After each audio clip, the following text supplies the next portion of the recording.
magnetite, wustite, and iron. All of them are stable at that temperature. So iron oxide or hematite reduction with any gas is not a single step process. It's a multi-step process. So first hematite gets reduced to magnetite, then magnetite gets reduced to wustite, and wustite gets reduced to iron. So now, you can see in the left hand side, there is a picture of a layer wise structure. It was after 10 minutes of reduction, someone has cut the pellet. And you can see that outside there is an iron formation, and inside it's an iron oxide, which is maybe FeO, wustite, and then there is a magnetite which is present at the core. So can we generalize this phenomena as a layer-wise structure of a pellet? Like inside the core, I mean at the center, you will have some amount of hematite, then there will be magnetite layer, then you will be a wustite layer, and then the outside will be iron layer. So in that case, so in this figure, you can see that first, when there is a reduction that is happening, so what actually happens to the pellet, you can see from this picture. So first there is a hematite, then there is a layer of magnetite formation around the hematite. Then around the magnetite, there will be wustite formation. After wustite, there will be iron formation. So you can see that there are almost three interfaces. There are three interfaces inside the pellet, and then the total hematite will be vanished because of the reduction. And then you will have only two interfaces, and finally you will have iron and wustite, iron at the outside layer and wustite at the center, and you will have a one interface model. Finally, you will be having the total iron inside in your pellet. So to model this, we need to understand how can we formulate some model by which we can solve this phenomena. So first of all, what happens, how the reduction happens. So you know that outside the pellet, there is gases, which is probably a mixed gas or maybe a pure hydrogen. Then this pure hydrogen has to diffuse through the pellet, come to the interface, then reduce the FeO to Fe. Then again, some portion of the H2 or carbon monoxide, whatever is the reducing agent, that will go inside the layer and again reduce Fe3O4 to FeO. Again, some amount, remaining amount will be going inside the layer and form, react react with Fe2O3 or hematite and form Fe3O4. What will happen to the product gas? Some product gas like H2 or carbon dioxide will generate at the interface. They will diffuse out because there is a less concentration outside and more concentration inside. So they will try to diffuse out. Some H2 will again diffuse out from this interface, and this product layer will go outside. Product will go outside.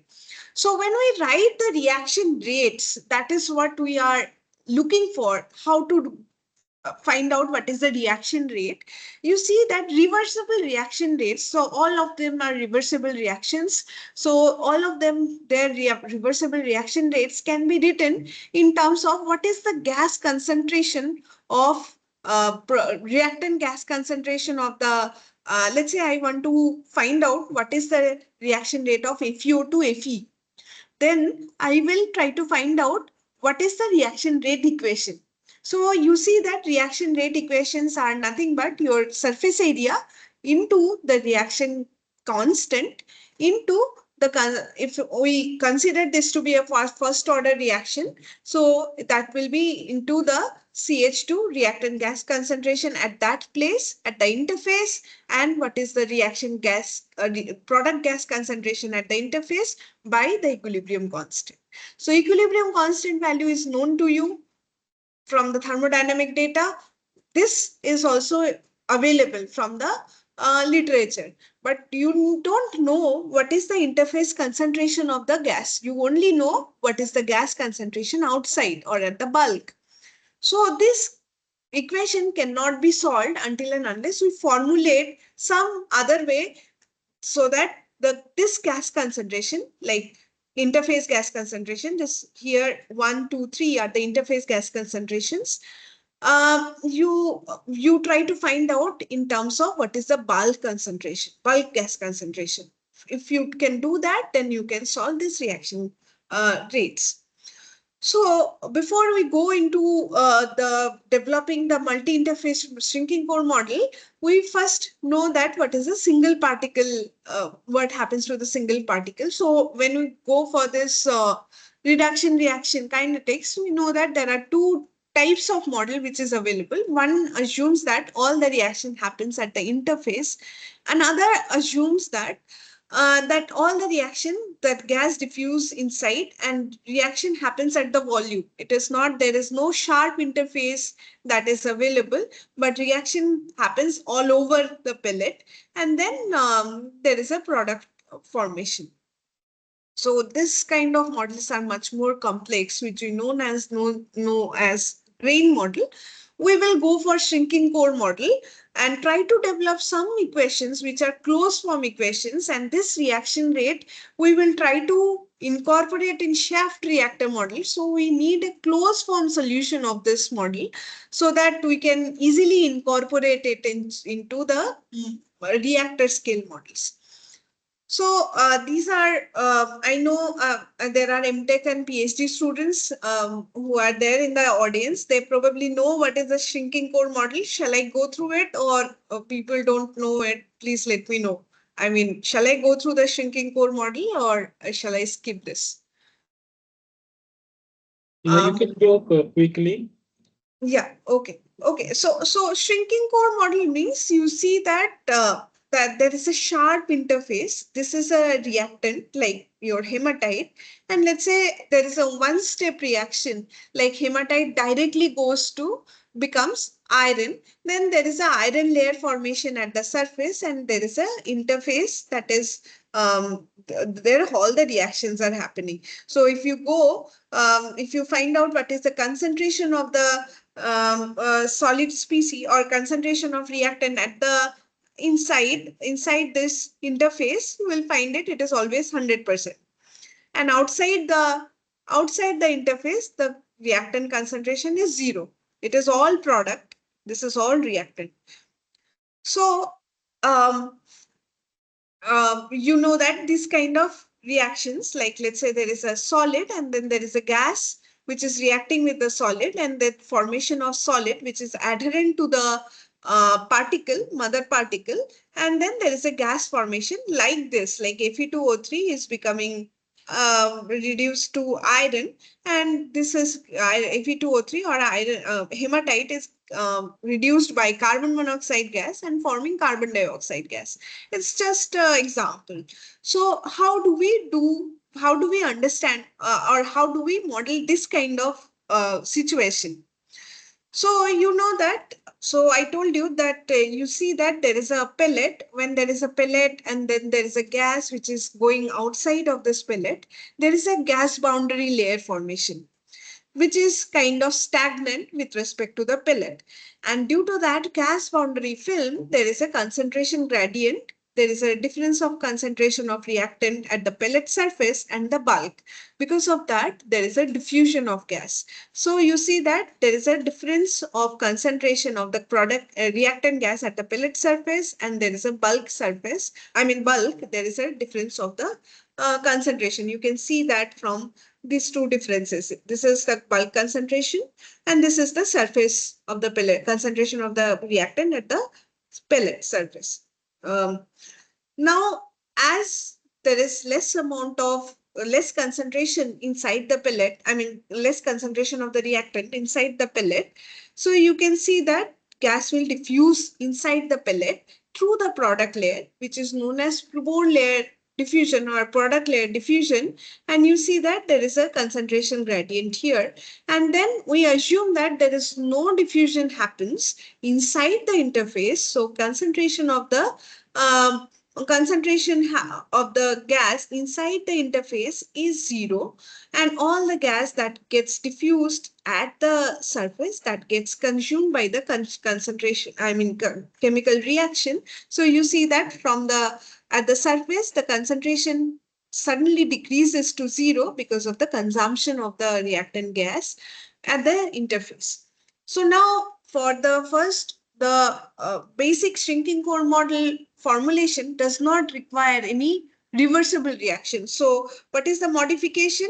So you see that here in this reaction rate equation, we divide, we actually write the reaction rate in terms of reversible reaction rates.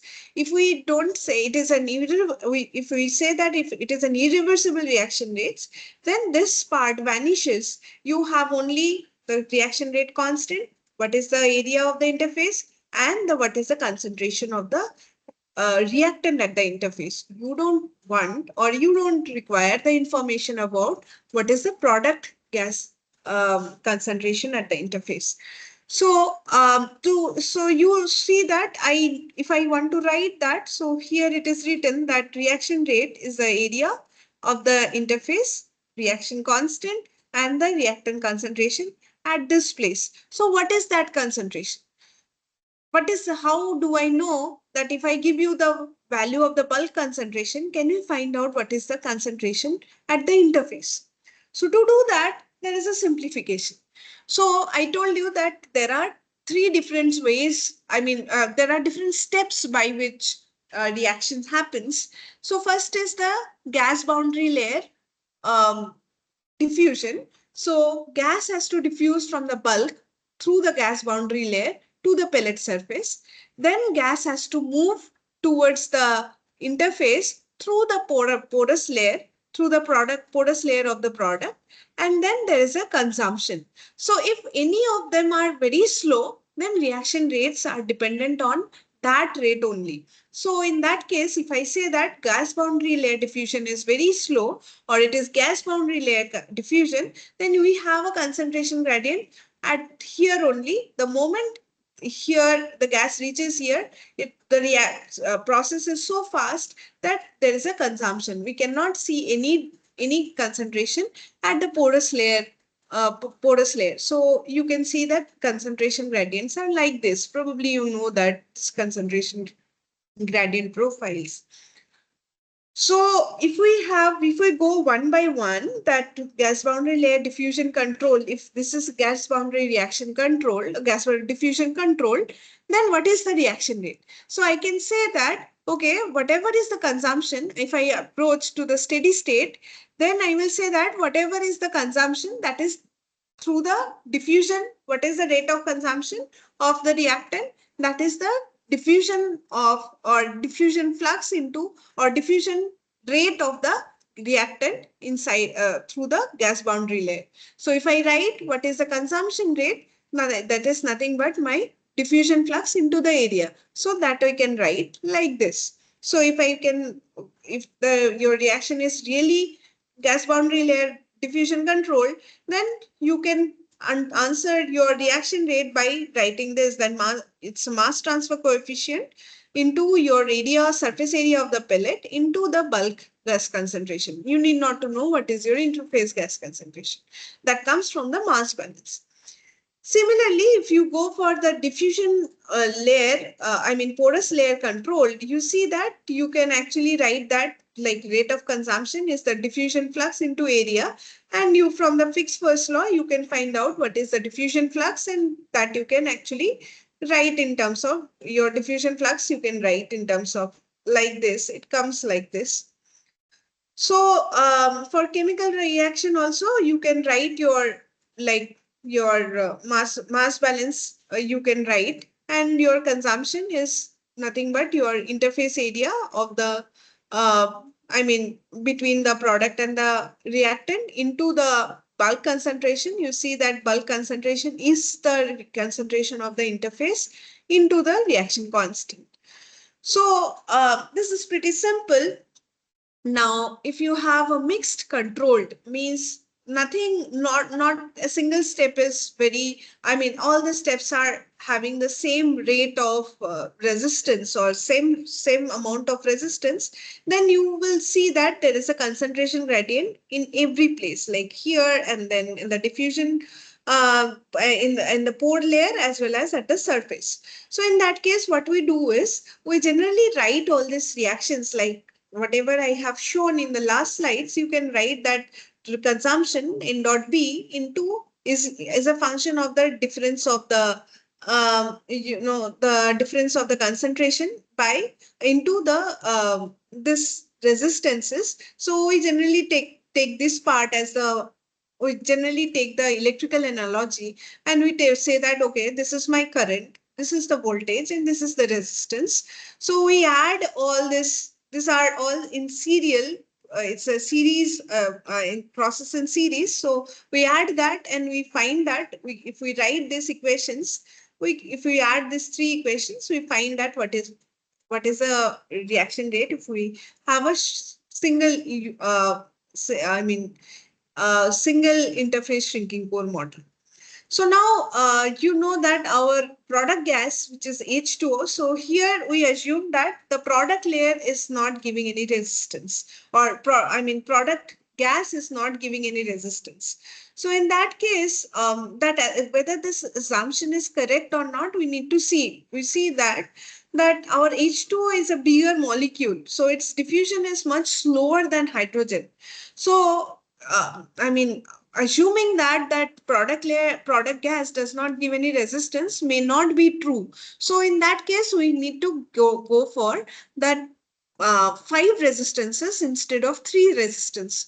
First is the boundary layer, gas boundary layer resistance, then porous layer resistance, then there is a reaction, reversible reaction at the interface or reaction, chemical reaction resistance, then diffusion of product gas through the pellet product layer of the product layer, and then diffusion of product gas through the gas boundary layer. So if I take these five resistances and do this similar electrical analogy, we can actually do a mass balance. We can say that because of the steady state, the amount of steady state assumption, the amount of reactant gas that is coming in is same mole of product gas will go out. So if that mass balance is true, then we can actually write different for different steps what are the mass flow rates or molar flow rates, and if we we make them equal, then we actually find out what is we can actually write all this molar flux, molar flow rates same, like for each of the steps, the molar flow rates are given by N dot O, and they are same because 1 mole of H2 or 1 mole of CO gives rise to 1 mole of CO2 or 1 mole of H2O. So in that case, you can write for 5 steps, you can write 5 equations, and you see that for different steps, like for gas diffusion through the gas boundary layer, this is for reactant gas diffusion through product layer, and then this is for the chemical reaction. This is for product gas diffusion through the porous layer, and then this is for the product gas diffusion through the gas boundary layer. For each of them, I can actually write these equations. And if we add this equation, we can actually write the reaction rate is actually a function of the bulk gas concentration of H2 and H2O. And at the bottom, you have all the resistances here. And these values are known to you. You know what are the values of mass transfer coefficient at the gas boundary layer. You know what is the value of your equilibrium constant. You know what is the value of your reaction rate constant. So you can actually solve what is the reaction rate constant, reaction rate equation for this case. But our problem is much more complex here. You see that we have a layer structure. We have many interfaces, not only one interface. In this case, how should we solve this problem? So what we did is we did a mass balance at each of the interface. So you see that at each of the interface, like FeFeO interface, Fe3O4 to FeO interface, Fe2O3 to Fe3O4 interface, you can write some mass balance equations. So what do I mean by mass balance equations? So you see that I will say that, okay, let's say hydrogen. Hydrogen comes at the interface. Some of them gets consumed because of the reduction reaction, and some of them whatever is the remaining that goes inside the layer. So if I write for hydrogen for 3 of the interface and for H2O 3 of the interface, I can actually come up with this 6 similar kind of equations. You see that this is the amount of hydrogen that comes at the interface because of the pore layer diffusion. This is the amount of hydrogen that gets consumed, and this is the amount of hydrogen that gets, that goes inside the layer. And you know that in this equation, your CH2 or the hydrogen concentration at second interface, hydrogen concentration or hydrogen concentration at first interface, H2O concentration at second interface, these are all unknowns. But if you write that for write that for 3 interfaces and for product and the reactant, you are having some 6 equations, and you also have 6 unknowns. You see that here there are 3 unknowns for the reactants and 3 unknowns for the product. So if you write that 6 equations and 6 unknowns, you actually end up with this kind of equations where these becomes your unknowns, and this alpha beta values are dependent on what is the diffusivity of the reactant, diffusivity of products, and mass transfer coefficients and reaction rate constant, etc. Then you can actually solve these 6 equations together simultaneously, and you can find out what is the reaction rate. So that is how we generally do it. So you see one of the results are like this. Like first you have a hematite, and then hematite falls down very fast, and then you form magnetite, then there will be a wustite formation, then finally you will have a iron formation. You see that first magnetite generates and gets consumed because from magnetite there is a wustite formation. Wustite also shows the same trend because wustite formed from the magnetite but also gets consumed because of the iron formation. So it first increases and decreases, and then you have an iron formation like this. And this is actually a closed form solution, and this kind of reaction kinetics can be easily incorporated in the shaft reactor model. So now another problem is when we do this, like here we said that our reactant gas, like my gas in the bulk may be hydrogen and carbon monoxide.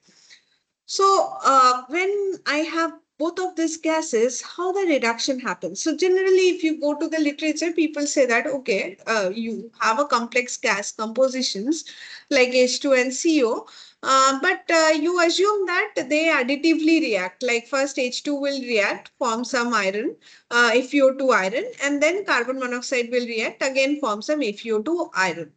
But what about the reactions in between them? Like you know that water gas shift reaction. So let's take the example of water gas shift reaction, which is like this. Like if you have a gas mixture of like 4 components, like let's say carbon monoxide, H2O, H2, CO2, etc., then there is a reaction that happens in between them, which is known as water gas shift reaction. This reaction may be slow, this reaction may be very fast, always reaching the equilibrium, and that may influence what is the reaction kinetics or what is the reduction rates. So you see that let's say you have a CO and H2O. The moment CO and H2O equilibrium composition it will deviate from its equilibrium composition, it will try to react and try to go towards the equilibrium. As a result, it will form the H2 and CO2. Does it affect our reaction rates? So there need to be some investigation. So what will happen? So if you assume that H2 and CO is diffusing through the bulk, won't they react with each other? And also in that pore, there is a product gas which is coming out. So as a result, in some pore, you will have 4 gases like H2, CO, CO2, and H2. H2O, CO, CO2, and H2. So in that case, don't you expect that they will react with each other and try to try to reach towards the equilibrium? So can we assume that and see that what is the effect of it? So this kind of problem cannot be solved analytically. So we need to do a numerical simulation, and I'll show you how to do that. So analytical solution is not possible. So first, let us look at how the reaction rates are for water gas shift reactions. So generally, water gas shift reactions is a reversible reaction, and water gas shift reaction, I mean, you know probably what is a reversible reaction. Like it can go forward as well as backward. So generally, the reaction rates are given like this. It's a function of concentration as well as the temperature. So these are forward reaction rates and these are backward reaction rates. So water gas shift reaction is very much catalyzed. It has a lot of catalysis effect of it is iron and iron oxides like Fe2O3, magnetite, boostite. They actually catalyze the iron water gas shift reactions. But whatever I have quoted here, these are all without catalysis. What is the reaction rate? So for different researchers have reported different values of forward reaction and backward reaction rates, and we have done some analysis on for each of the reaction rates. So what we did is we have discretized the pellet into n number of layers, and we have assumed that you see that the red lines are showing different layers, different shells, I would say. The different shells, they are looking, I mean, they're there. And we are assuming that at each of the shell, there is a in each of the shell there is a gas which is diffusing in or diffusing out. So all the H2O and CO is diffusing inside the shells, and H2O, CO2, they are going outside the shells because of their concentration gradient. And we are assuming that water gas shift reactions are happening in all the shells. But the shell which is having the interface, like you can see my mouse, probably this shell is containing one interface which is a FeO-Fe interface. Only at this shell we will assume that there is a reduction reaction, like a FeO to Fe reduction reaction is happening here. Similarly, this shell contains the Fe3O4 to FeO interface, so there we will assume that there is a reduction reaction that is available, and that is happening. Similarly, here we will assume that Fe3O4 to Fe2O3 reaction is happening here. So this is how we will do that. So what are the governing equation? So to solve this, we need to write the governing.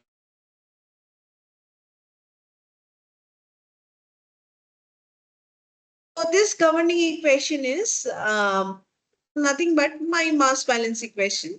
So you see that I have written Ci dCi by dt. It's an unsteady state equation we generally solve. So you can solve a steady state equation as well. But I generally solve for unsteady state because it is easier to write. So dCi by dt, Ci is a concentration of any of the species, maybe of hydrogen, maybe H2O, maybe CO2, maybe H2, etc. DI effective is the DI effective is the effective diffusion coefficient of ith or a hydrogen or carbon monoxide, whatever equation for which you are writing the equation. So their effective diffusivity inside the pore, and del Ci is the gradient of the concentration of that component plus your generation terms, like what is the reduction reaction rates and what is the R reaction, water gas shift reaction rates. So boundary conditions are at any time t r equal to r naught. We are assuming that there is a gas boundary layer. Because of this, I can write that diffusion of species diffusion flux is nothing but your mass flux, mass transfer flux at the pellet surface. We are assuming at the surface or at the center where r is equal to 0, there is no gradient or zero gradient of concentration. And initial condition, we are assuming that there is no gas inside the pellet initially. So Ci is 0. So with this, we try to solve this differential equation. But first of all, first, how will I discretize the equation or write the equation in terms of algebraic form? So if you write dCi by dt, probably you know all, or all of you know what is a, through the numerical analysis of your course, that how to discretize one differential equation. So if I write Ci by dci by dt, you can write it as Cit plus 1 minus Cit by delta t. Similarly, grad of Ci, you can write that Ci x plus delta x minus Cix by delta x. If you do all these things, then you can actually write this kind of formulation for this equation where R dot contains Ri reduction plus RiWHGSR, I mean water gas shift reaction and the reduction reaction. And you see that there are some coefficient. These are nothing but a function of the diffusivity of the that diffusivity of that component. So you know that I will be tracking the interface. So at the interface, I will take the reduction. The layer the shell which will have the interface, I will write that reduce reduction is a function of, I mean, as like this, or otherwise, if the shell does not have the interface, I will write it as 0. Similarly, RIWGSR, I will write that for all the shells. I will assume that, yeah, this happens everywhere. So I will write that forward minus backward reaction for the I mean WGSR, I mean water gas shift reaction for that component. So if you solve first, we will try to see that whether our model works as we want it or not. So different reduction degrees with respect to time we have plotted. You see that for higher amount of hydrogen, like I have plotted the reduction degree of a pellet, which is of 10 millimeter. For different gas composition, if you see that if your hydrogen concentration is more in your gas, the reduction degree increases. I mean, your reductions are much faster. If you have higher pellet size, of course, your time will be more. So your degree of reduction reduces as you go for thicker pellets. So if you have higher temperature, reaction rate increases because of higher temperature. You see that there probably there is some mistake here. I mean, the reduction rates generally increases with the temperature. So you will see that higher temperature, higher reduction degree at higher temperature. And similarly, if you have different grains, if you assume, then with the smaller grains, you will have um, higher reduction degrees. So all the plots that I have shown to you, those are without the effect of WGSR, I mean water gas shift reaction. Now, if you say, I have shown you that there are 4 different ways of writing the forward and backward reaction rates of water gas shift reaction. So if we see what are the concentration profile of gases, you will see that the reactant gas concentration reduces as the gas, I mean, as you go inside the pellet, and uh,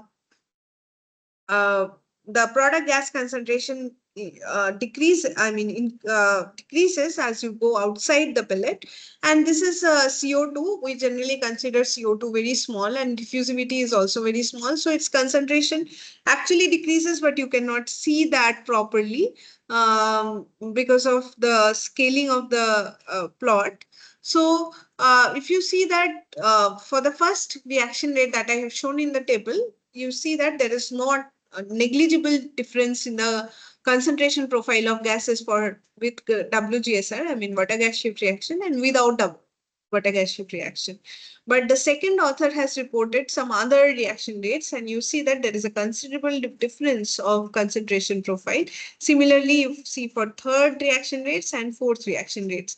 So as a result, I have plotted what are the reduction degree. If I consider reaction rate 1, 2, 3, 4, 4 cases, you see that there is a considerable difference in the reaction rate 3. Reaction rate 3 or reaction rate 2 actually shows much higher reduction degree, which is around 3% change in the degree of reduction if you consider the water gas shift reaction. So, so this kind of this kind of analysis is required to see what happens actually fundamentally inside a pellet. Now I will move towards the shaft reactor modeling. How do we do it? So first we'll talk about what is a model formulation. You see that I we have taken the Midrex reactor, and we have done a 2D modeling because it's an axisymmetric reactor, and we have taken a wedge-shaped kind of a control volume. And you see that here we are giving the preheated gas inlet. This is a cooling gas outlet, and the cooling gas inlet is from the bottom, and pellets comes from the top and comes out from the bottom. So when gas moves inside the furnace, it's a packed bed of pellet, right?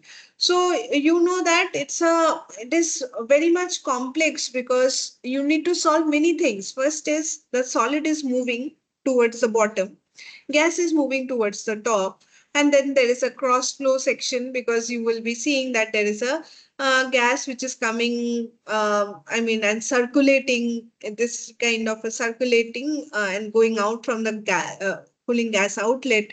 There are a lot of gas dynamics are also involved. So gas flow and solid flow is one thing that we need to solve, like what is the velocity of the gas, what is the velocity of the solid, what is the gas pressure. Then comes that we are actually giving the reducing gas at higher temperature. So what is that enthalpy of the gases or the solid? What is the temperature profile? Because you know that the reaction rates are very much important, and reaction rates are dependent on temperature. So we need to solve the temperature profile of the gas and solid. So what are the, can we solve that?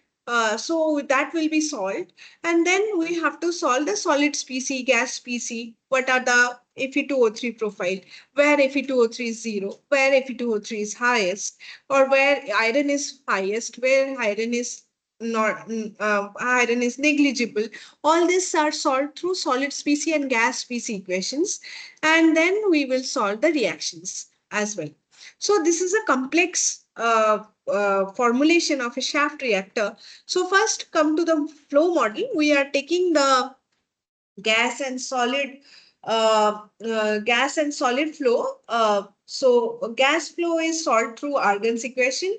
Argand's equation probably everyone of you will know. It's a simplest form of a Navier-Stokes equation where there is a packed bed. So F1 and F2, you see this is nothing but the coefficients of the resistance. So these are given in terms of the what is the particle size, what is the gas density, what is the permeability, the viscosity of the gas, etc. And UG is the velocity, del P is the pressure gradient of pressure. Pressure gradient. So with that, see gas flow. It's a compressible problem because you see that gas density also changes. So we have a density to solve, we have a pressure to solve, we have a gas velocity to solve. So we have three variables at each of the cell, and we need to solve them. So you have pressure, velocity, and density. So you need three equations because you have three unknowns. So this is a vectorial equation because you see that right hand side you have a grad, which is grad of a scalar is a vector. It's a vector. So this is actually a three-dimensional equation, and then you have a mass balance equation or continuity equation, and then you have an ideal gas equation. So you have three equations: Argand's equation, then you have a continuity equation, and you have a Argand's equation. You have a ideal gas equation. By three of them, you will take to solve three of the variables: pressure, velocity, and density. So, and solid you will solve with the potential flow equation. Potential flow is nothing but a mass balance equation. So generally we tweak or modified the potential flow equation to get different profiles of the solid like we do in blast furnaces. And this is actually this is we call it a velocity potential, or otherwise one can write it in a very usual form of mass balance equation as well. Nothing but we have solved the mass balance equation of the solid. Then enthalpy balance model, we have taken care. You see that this is nothing but your total energy equations for gas and solid species. So here Hg and Gg, these are Hg is the enthalpy of the gas, Gg is the gas flow rate. And this is mass, this is a conductivity of the gases, temperature of the gas. This is a how much heat transfer occurs between the solid and gas, and then what is the reaction heat that is getting generated at each state. Similar equation we write for the solid. Now, how do we write the heat transfer between gas and solid? We need to write down in terms of the area of the gas solid, area interface between the gas solid, what is the heat transfer coefficient, and then the difference of the temperature between the gas of the solid at that cell. So how do we find out what is the interface area? That is nothing but what is a porosity, and that can be written in terms of the particle size and the porosity. How do we write the mass transfer heat transfer coefficient? That you know that it can be written in terms of Nusselt number. It's it's a Range-Marshall equation. So you know that you can find out the Nusselt number as a function of Reynolds number, or the velocity, pressure, and density, velocity and density of the gas, and then there is a Planck number by which you can find out what is the Nusselt number. As a result, you can find out what is a heat transfer coefficient. Similar thing we write for the species balance model. Species balance is also nothing but a mass balance equation. We write the mass balance, like what is the advective term, what is the diffusion term, and what is the source term of this. And similar thing we write for the solid. There is no diffusion of the solid, so the diffusion term is not there for the solid. So reaction equation we try to do in the way I have already explained, that how do we find out the reaction rate between the gas and solid. And there are different other reaction like water gas shift reaction that is there in the shaft reactor. The total reactor will be having the gas which is of having these gases. So we need to take care of the water gas shift reaction. Then methane reforming reaction, where methane actually gets it reacts with the H2O and forms CO2 and H2. Actually, this reaction helps to get more hydrogen inside the furnace, and that reaction rates also we have incorporated. All the reactions are forward and backward reactions. So we have taken the reversible reaction kinetics for all of them. Then there is a inverse Woodward reaction. You see that carbon monoxide gets there is a formation of soot formation of carbon, and then there is a formation of carbon dioxide. That is what I was talking about, that you see that CO actually forms carbon, like here methane decomposition, CH4 also formed carbon, and this carbon goes inside the DRI, and then the moment you carry that DRI to EF, this carbon actually reacts with the oxygen that you get inside the EF and form carbon dioxide. So these reactions are very helpful, and these reactions are very important for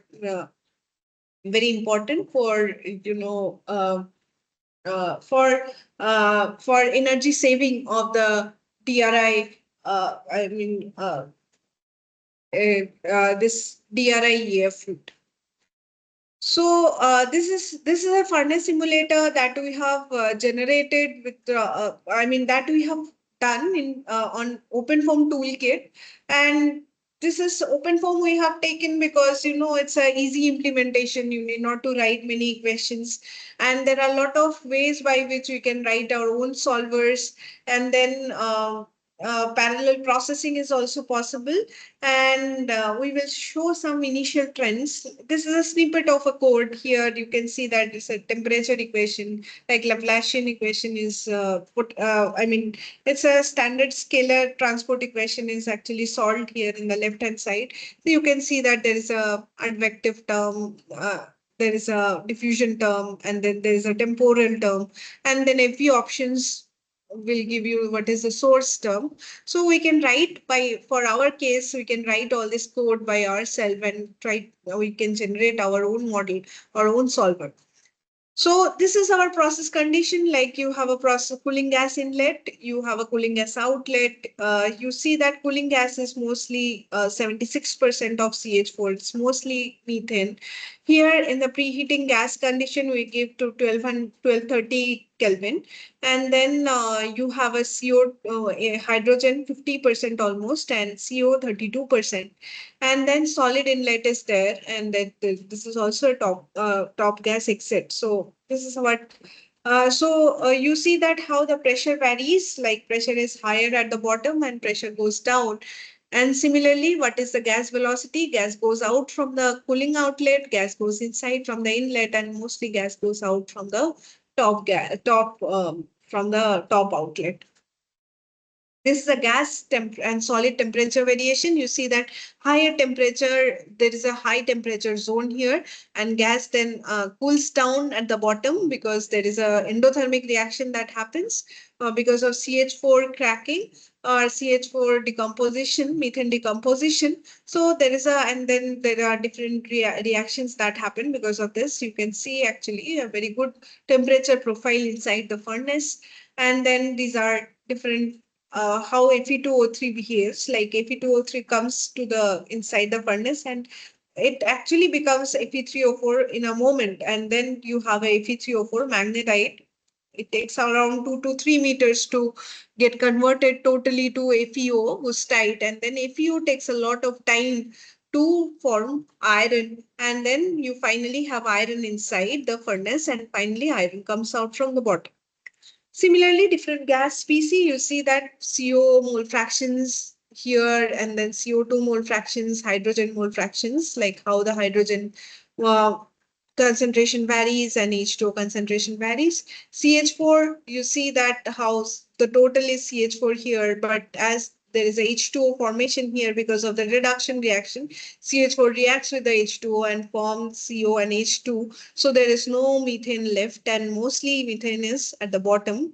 No methane can be found at the top.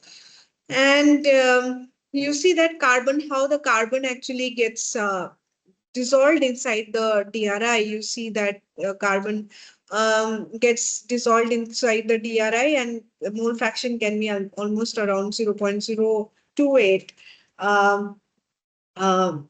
carbon that gets deposited inside the DRI.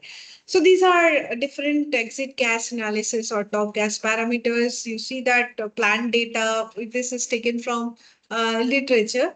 So there's a on one more this kind of model that is there in France. So that the reactor name is reductor, and there what are their gas flow rates at the top, that is 200, ours is 203.6. Similarly, temperature is a bit higher for our case.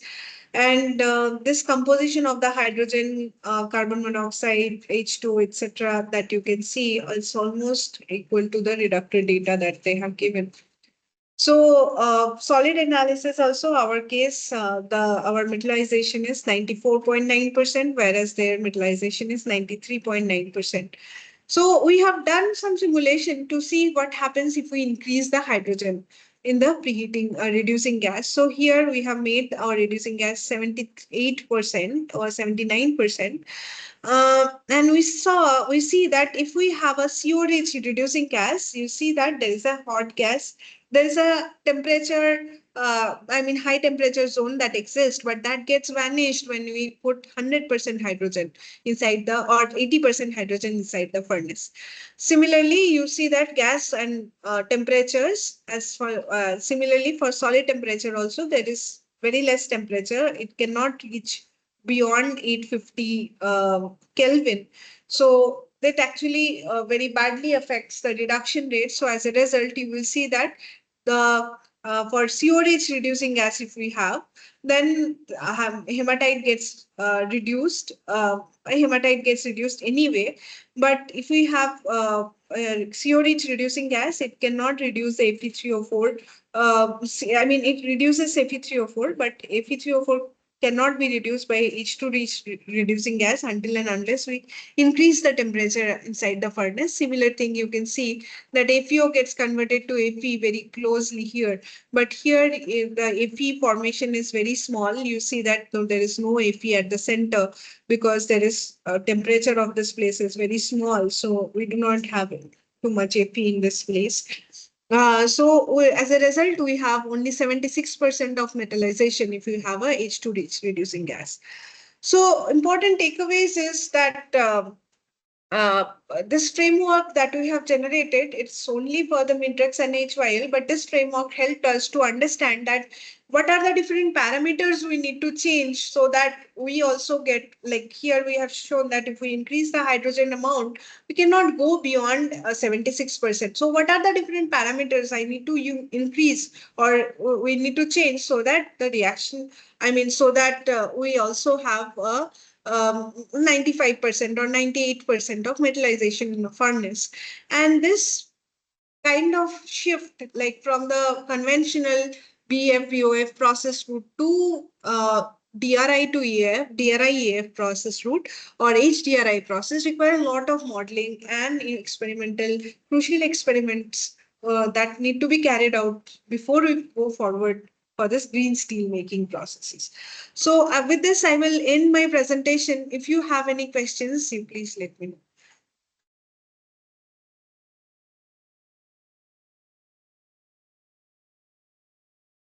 So that was very nice presentation. So now house is open for questions. Okay, Sham, do you have any question? You can unmute yourself and can ask the question. Hello, I'm Dr. Ajay Kumar Shukla. Actually, I'm just sitting on the side of Mr. Shyam actually. So I was just reading a very interesting paper by Professor Ghosh. And this is a very wonderful work which she has presented, and it is, I think, very much beneficial for the industry. One question that is in our mind that even by using the hydrogen, the metallization could not be reached beyond 76%. But then what could be the solution for that actually? If you want to increase the metallization using 100% hydrogen or maybe 80% hydrogen. Yeah, so in that case, actually, the possible way of doing it is we cannot go beyond the temperature of 1230 or 1250 Kelvin for preheating gas, because you see that pellet condition actually changes very much. That there is a pellet sticking issues that happens because if we go beyond that temperature. So as a result, what we can do is we can increase the enthalpy, total enthalpy input inside the furnace. So we can actually increase the amount of gas flow rate inside the furnace so that total enthalpy of the gas is increased. And as a result, we can actually see that whether that is helpful for modeling. That is helpful for increasing the temperature profile of the gas and solid. And as a result, we will have a better metallization. So that simulation we have not done yet. We have to do it. But I think if you increase the volume of the hydrogen, of course, it will result in the more hydrogen in the waste gas, which can be recycled. Yeah. So that is a recycling. That yes, recycling need to be done. Yeah. And I also feel that whether you use carbon monoxide or hydrogen, the utilization efficiency of both of them is not going to be 100% actually. So obviously, no matter whatever you do, there is going to become the significant unutilized hydrogen or carbon monoxide in the waste gas. So that we have to, I think, I actually, one of my students is also working on the same topic actually, and we have investigated this process, and we found that in order to maintain the similar heat balance of the process, we are bound to increase the hydrogen injection volume in order to achieve the 90% or more metallization. Right. Yeah, but in that case, if you use 100% hydrogen, I think you will have maybe 50 to 60% of the hydrogen in the waste gas, but you must have that possibility in order to maintain the high metallization, and that waste gas hydrogen can be later recycled. So basically, yeah. So basically, we should think about the hydrogen recycling based reactor. Without that, if there's any other alternative, I think it would be better to think. Yes, right. Thank you. Yeah, that is the point I was making. Yeah. Okay, thank you.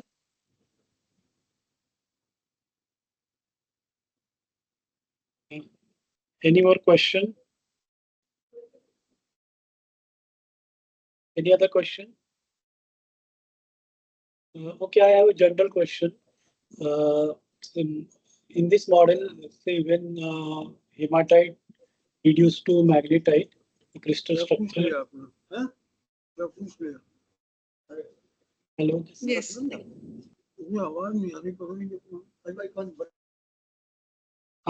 So because of the crystal structure change, some porosity is going to form. And Right, right, right.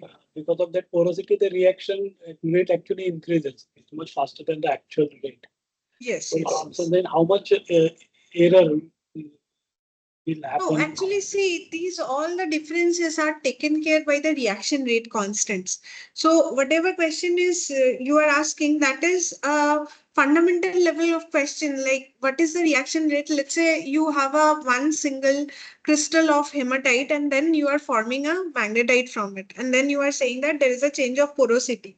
So, that crystal structure, due to the crystal structure change, I know that there will be probably the difference of the reaction rates. So that is taken care by the reaction rate constant, which is done by, which is experimental. There is an experiment. This answer can be given through only through the experiments only. I mean, model can only incorporate the data of the experiments, nothing more. Okay. Any other question from audience? I think I have gone very fast on different topics I tried to cover, but I probably it was very fast from my side. No, it was nice. Okay, so if there are no more questions, then we conclude this session over here. So once again, I thanks Dr. Snigdha Ghosh for accepting our invitation and giving this wonderful, very insightful talk in this short term. Thank you, madam. Thank you so much. Thank you very much. Thank you everyone for listening.